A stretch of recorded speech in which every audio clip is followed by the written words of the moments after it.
Bulletin के आगाज में सबसे पहले खेल के मैदान लिए चलेंगे आपको। दूसरा वनडे जिम्बाब्वे का पाकिस्तान के खिलाफ टॉस जीतकर बैटिंग का फैसला। पाकिस्तान की फाइनल 11 में 2 तब्दीलियां, हसीबुल्ला और मोहम्मद हसनैन बाहर हो गए। तैयब ताहिर और अबरार अहमद टीम में शामिल। आज कंडीशन मुख्तलिफ हैं, सीरीज जीतने की भरपूर कोशिश करेंगे, मोहम्मद रिजवान की जानिब से ये कहा गया। बेलारूस के सदर अलेक्जेंडर लुकाशेंको की वज़ीर-ए-आज़म हाउस आमद हुई। वज़ीर-ए-आज़म शहबाज शरीफ ने मुअज़्ज़ज़ मेहमान का इस्तकबाल किया। दोनों रहनुमाओं का पुरजोश अंदाज में मुसाफा भी किया गया। बेलारूस के सदर को गार्ड ऑफ ऑनर भी पेश किया गया। मुअज़्ज़ज़ मेहमान ने वज़ीर-ए-आज़म हाउस में पौधा भी लगाया। पाकिस्तान और बेलारूस के माबैन ताउन की मुख्तलिफ मुफाहमती यादाश्तों और मुआहदों पर दस्तखत भी होंगे। तो बेलारूस के सदर अलेक्जेंडर लुकाशेंको की वज़ीर-ए-आज़म हाउस आमद हुई। वज़ीर-ए-आज़म शहबाज शरीफ ने मुअज़्ज़ज़ मेहमान का इस्तकबाल किया।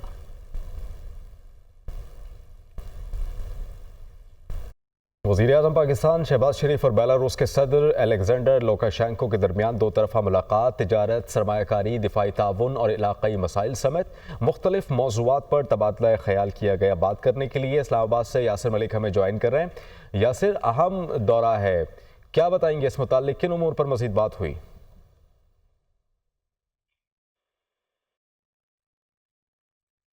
वज़ीर-ए-आज़म शहबाज शरीफ और बेलारूस के सदर अलेक्जेंडर लुकाशेंको के दरमियान 2 तरफ़ा मुलाकात, तिजारत, सरमायाकारी, दिफाई ताउन और इलाक़ाई मसाइल समेत मुख्तलिफ मौज़ूआत पर तबादला ख्याल हुआ। और इसके अलावा गुज़श्ता दिहाई के दौरान पाकिस्तान और बेलारूस ताल्लुकात के तमाम पहलुओं में मुस्बत पेशरफ्त पर इत्मीनान का इजहार भी किया गया।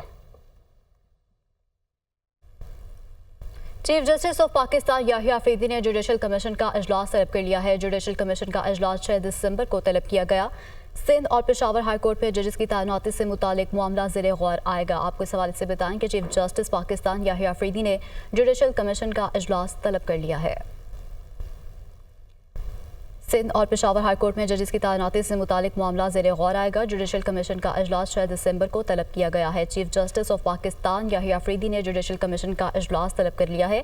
जुडिशल कमीशन का इजलास 6 दिसंबर को तलब किया गया, जबकि सिंध और पेशावर हाई कोर्ट में जजेस की तैनाती से मुतालिक मामला ज़ेरे गौर आएगा। अपडेट करें आपको इस हवाले से कि जुडिशल कमीशन का इजलास 6 दिसंबर को तलब किया गया।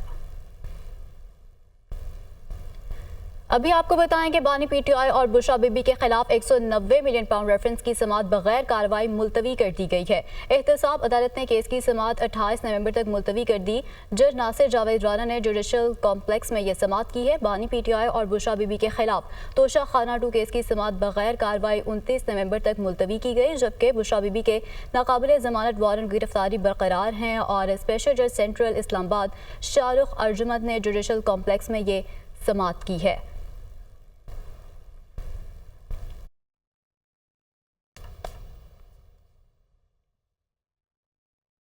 वफाकी दारुल हुकूमत इस्लामाबाद में आर्टिकल 245 के तहत फ़ौज तलब इंतशारियों और शरपसंदों को मौके पर गोली मारने के अहकामात भी दे दिए गए हैं। इंतशार पसंद और दहशतगर्द अनासर से निपटने के लिए तमाम इक़दामात बरूए कार लाए जाएँ। वफाकी दारुल हुकूमत इस्लामाबाद में आर्टिकल 245 के तहत फ़ौज तलब कर ली गई। इंतशारियों और शरपसंदों को मौके पर गोली मारने के वाज़ेह अहकामात दिए गए हैं।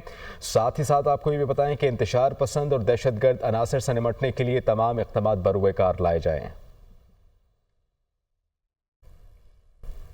एहतजाज की आड़ में पुरतशद्दुद कार्रवाइयों में पुलिस और रेंजर्स अहलकार शहीद, सरकारी इमलाक को नुकसान। एहतजाज की आड़ में पीटीआई कारकुनों की पुरतशद्दुद कार्रवाइयां जारी। वीडियो से वाज़ेह है कि तोड़फोड़ और जलाओ गिराव एक मंसूबे के तहत किया गया है। इसी पर बात करने के लिए हमारे साथ मौजूद हैं जफर हाशमी। जफर, बताएगा क्या डिटेल्स हैं?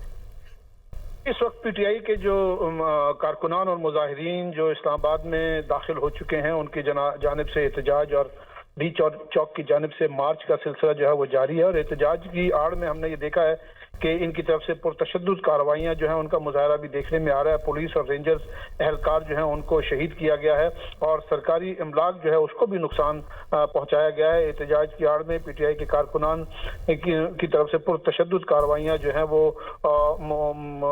उसका हुकूमत की जानिब से नोटिस दिया जा रहा है। वीडियो से इस हवाले से जो जारी की गई हैं उनसे वाज़ेह है कि तोड़ फोड़ और जलाओ घिराव एक मनसूबा बंदी के तहत किया गया है। पीटीआई कारकुनान ने सरकारी इमलाक पर हमले किए और उनको नाकाबिले तलाफी अब तक जो है वो नुकसान पहुंचाया जा चुका है। पीटीआई के शरपसंद कारकुनान के हमलों से रेंजर्स के 3 एहलकार जो हैं वो शहीद हुए हैं, जबकि मुताबिद जो है वो जख्मी हैं।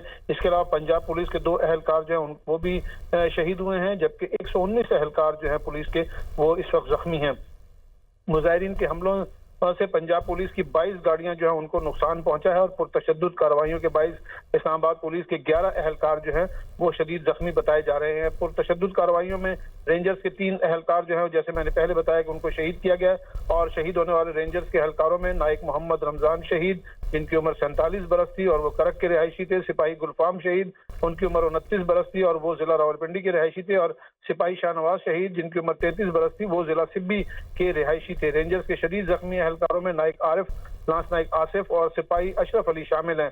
पीटीआई के पुरतशद्दुद मुजाहिरीन ने सरकारी इमलाक पर भी हमले किए हैं और पुरतशद्दुद वाकयात और तोड़फोड़ की मुतादिद वीडियो इस हवाले से जो अब तक मंजर-ए-आम पर आ चुकी हैं। पीटीआई कारकुनान ने मुख्तलिफ मकामात में आग लगाई और सरकारी इमलाक को जो है उनको इन सरकारी इमलाक को भी नुकसान पहुंचाया है। ठीक है, जफर हाशमी अपडेट कर रहे थे, आपका बहुत शुक्रिया। Chairman peoples party Bilawal Bhutto की शाहरा श्रीनगर पर रेंजर्स एहलकारों पर हमले की शदीद अल्फाज में मजम्मत की गई।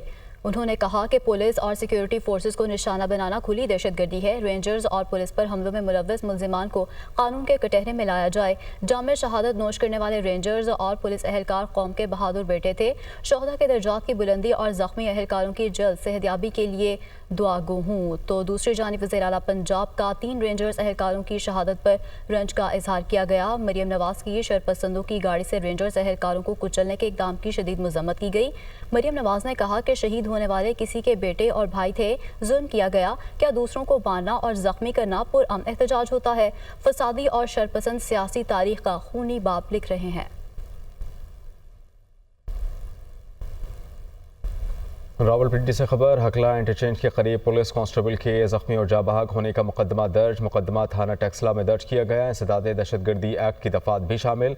मुकदमा पुलिस की मुद्दयत में दर्ज किया गया। ताज़ीरात पाकिस्तान की 14 दफात भी शामिल की गई। मुकदमे में बानी पीटीआई और उमर अमीन गंडापुर, सालार खान काकड़, शाहिद खटक नामजद किए गए हैं। हमला आवर मुलजिमान आंसू gas gun, rubber bullet guns और असलहे से मुसल्लह थे। मुलजिमान ने पुलिस अफसरान एहलकारों पर डंडों, सोटों, पत्थरों से हमला किया। मुलजिमान ने दफ़ा 144 की खिलाफ वर्जी की। बानी पीटीआई क़यादत की साजिश मुजरिमाना है, जबकि उन्होंने ये भी कहा कि मुलजिमान की शैलिंग के बाइस पुलिस मुंतशिर हुई।